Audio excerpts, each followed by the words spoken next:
In this video, we are going to talk about the differences between related service and SDI, which is specially designed instruction.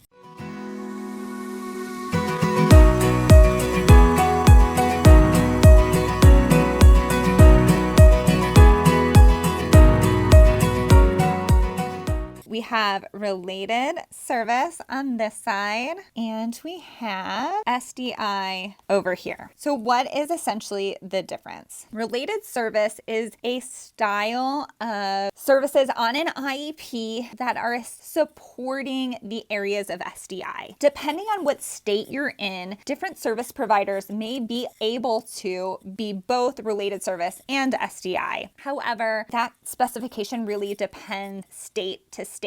In most states, physical therapists, which is what I am, are only allowed to be in the related service category. They cannot be standalone. SDI services, however, can be standalone. That changes, though, when you go to the state of Washington. In Washington, physical therapists actually can be SDI providers, where a child could have an IEP in a school district with the only service provided being physical therapy. It doesn't happen often because the way that IEP and the evaluation teams work more often than not these days is that there really needs to be such a valid, educationally relevant impairment and need for special education services that if they're only showing gross motor limitations, but not also showing academic limitations or difficulties that could benefit from special education services or specially designed instruction with special education teachers, then that means that that child could probably be better served in the outpatient setting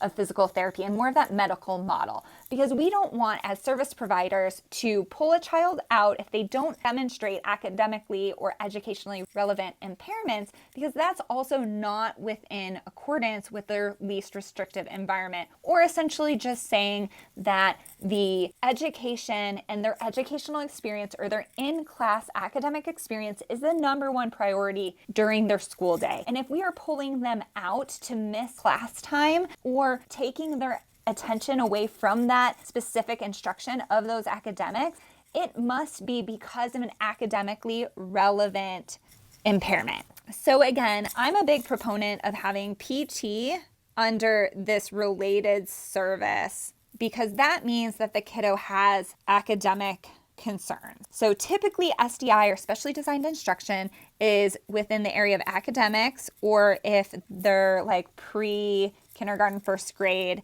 I think they call it cognitive, which is kind of the same thing as academics. Speech and language, articulation, these are the biggest ones. So for SDI, typically you're going to look at a SPED teacher providing specifically designed instruction, or an SLP. There can be speech-only kiddos that they don't show any other needs except for their language. And obviously language is such an important part of academics that we really want to make sure those kiddos are within that special education space or have access to a special education teacher. In this case, that special education teacher would be the speech language pathologist.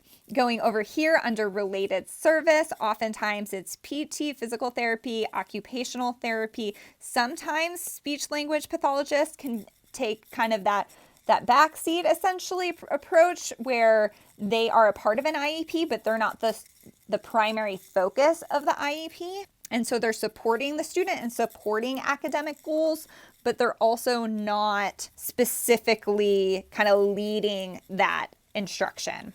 Sometimes vision is under here. Sometimes vision can also be SDI. So it really kind of depends. And then a lot of times when I've been a part of like hearing/audiology, they've been as a related service. I'm not 100% sure if hearing or audiology can be SDI. A lot of times audiologists specifically are more on a consultative basis / collaborative indirect model of related service. A lot of times they might still be on an IEP, but see the child quarterly just to make sure that the equipment is still working, that their hearing hasn't changed and they're kind of adjusting all of those things as needed. The biggest aspect, if you are a related service, is realistically best practice is that you support an area of SDI.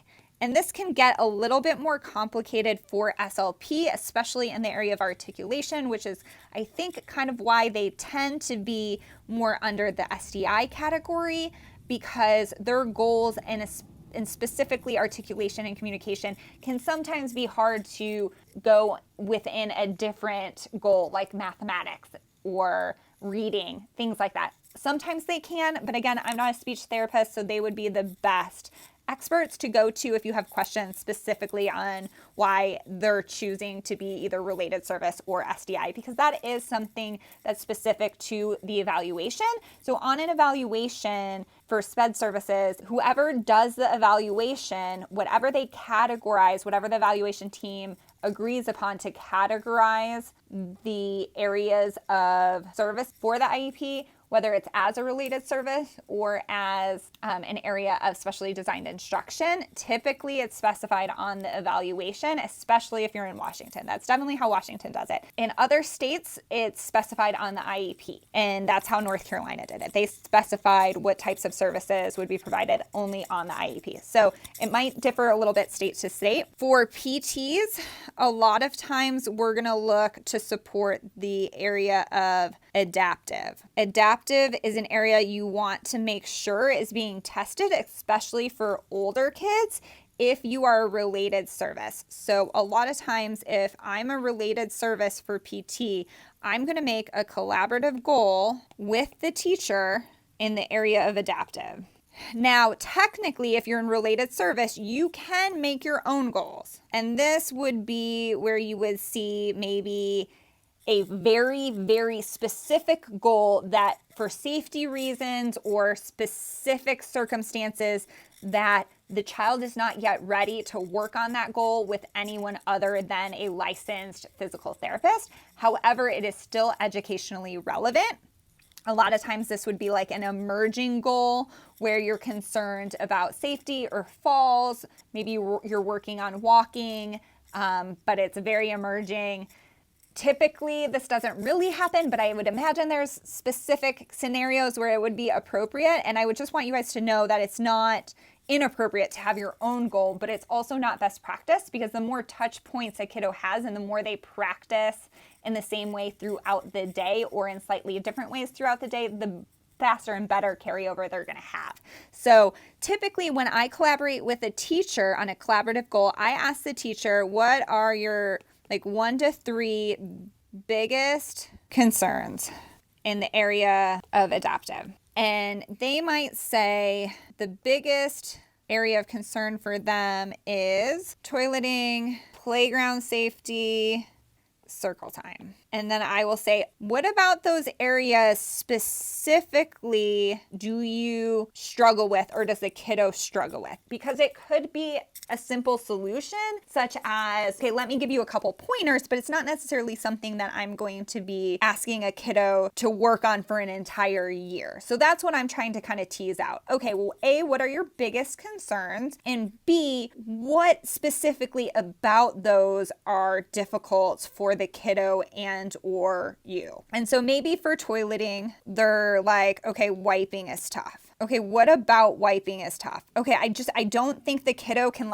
get to their behind. I'm not sure what it is, but they're just not getting to their behind. And so then we have to wipe for them. Okay, so we want them to increase independence. We're maybe looking at, okay, what is the body doing in order to wipe? Okay, so you need external rotation of your shoulder but then you also need internal rotation. So are they struggling at the external rotation to get the kind of arm back, or are they then struggling with the internal rotation? There's also thoracic/lumbar rotation at the spine that you need. And then there's also hand strength/mobility/maybe some fine motor component. Also, could we work on like wiping peanut butter off of a plate, just to increase kind of the motor planning of that activity? What are your concerns with playground safety? Stairs are a big concern.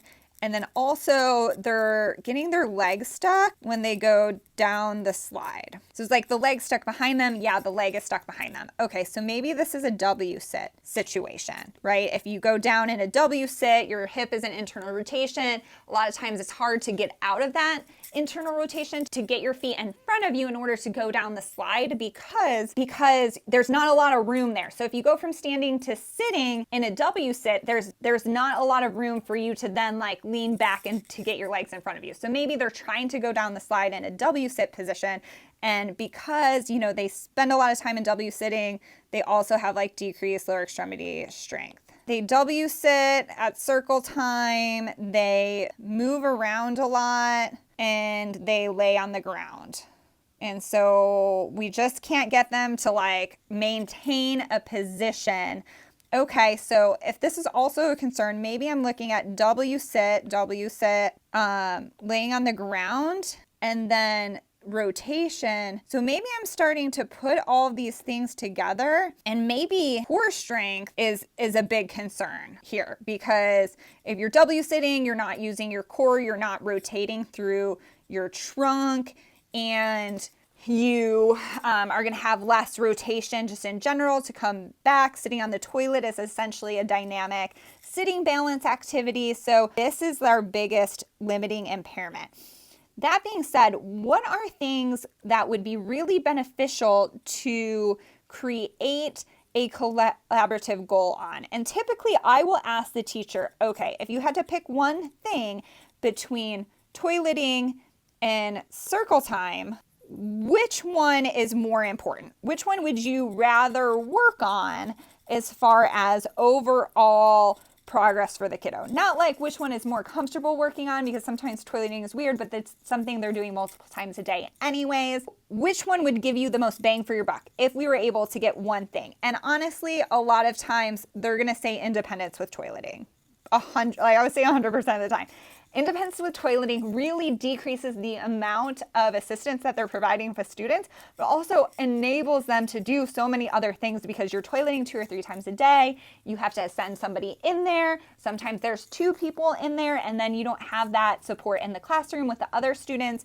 And so a lot of times that's a big ticket item for teachers. So I'm looking at that. I'm like, all right, toileting and independent wiping is going to be something that me and the teacher are going to work on together. I'm going to work on increasing lower extremity strength / core strength with stairs. So this is going to be an intervention idea. Stairs, the slide, intervention idea. Increasing endurance with sitting in crisscross applesauce or kind of Taylor sit. This can be an intervention idea, but this is going to be the goal. Okay, so we take all of the teachers' concerns and we've been able to determine different ideas, 1, 2, 3, 4 interventions, but this is going to be the one goal, because this is the one where these interventions can further improve the toileting experience, but also this is what the teacher said they really felt was, the biggest life goal that they wanted to work on in the area of adaptive.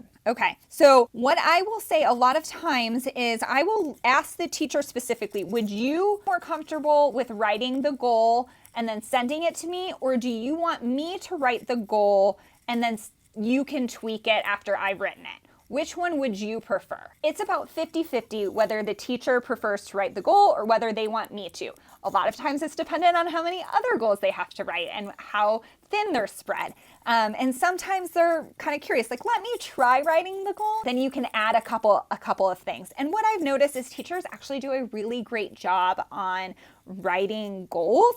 What they may lack or need kind of a couple additions into is that data collection component. I will say a lot of times I have teachers who will write really phenomenal goals, and I'll just add a couple of pieces just to make sure they fit the exact format that our administration has given us. Because also as physical therapists, something that's interesting and kind of unique is that we are in a lot of different IEP meetings. You may have 50 different IEP meetings in a year with 10 different schools and a bunch of different teachers. So you actually become really proficient in writing goals and developing a style, and you are able to see a lot of the feedback that, one teacher and one school is not going to get the same experience as you get as a PT. For example, this goal with toileting, you write, given supervision, we'll go with Paige, will independently wipe after toileting in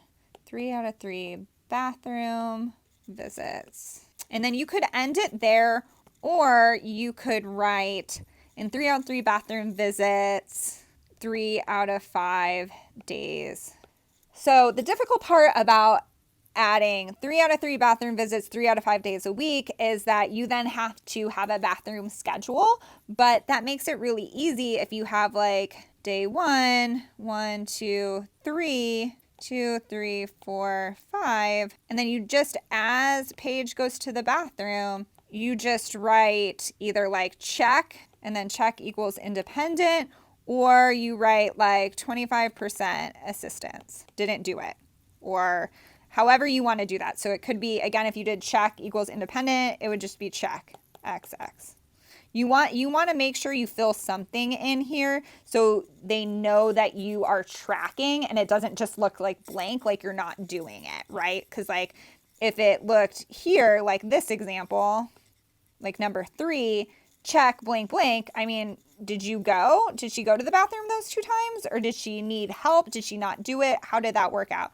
Where down here, if you did check XX, that means, okay, she was independent here, but not here and not there. Okay, so I hope that really gives you guys a better insight into the differences between related service, specially designed instruction, how PT could work with teaching staff to create collaborative goals, and how that all kind of fits in. Make sure to like this video if you found it helpful, and definitely subscribe because it helps these videos become seen, and so that other teachers and physical therapists and parents can find them, so that we're able to really help these kiddos. And that's honestly the most important point. Thanks for watching. Have an awesome day.